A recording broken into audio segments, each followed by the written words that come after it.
Kwetu bado ni mchezo muhimu sana. Kwetu bado ni mchezo mgumu sana.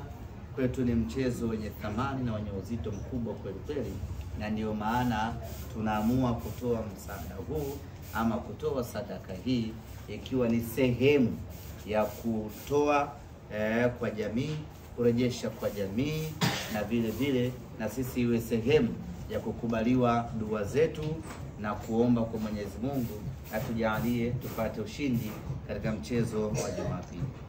Mchezo wa Jumapili ni mchezo muhimu sana kwetu. Tunaohitaji mchezo huu tuweze kushinda na kufuzu na kuingia hatua ngumu. Pamoja na kwamba tunaongoza mpaka hivi sasa kwa idadi kubwa ya magoli, lakini bado tuna dhamira kubwa ya kutaka kupata matokeo makubwa katika mchezo wa Jumapili.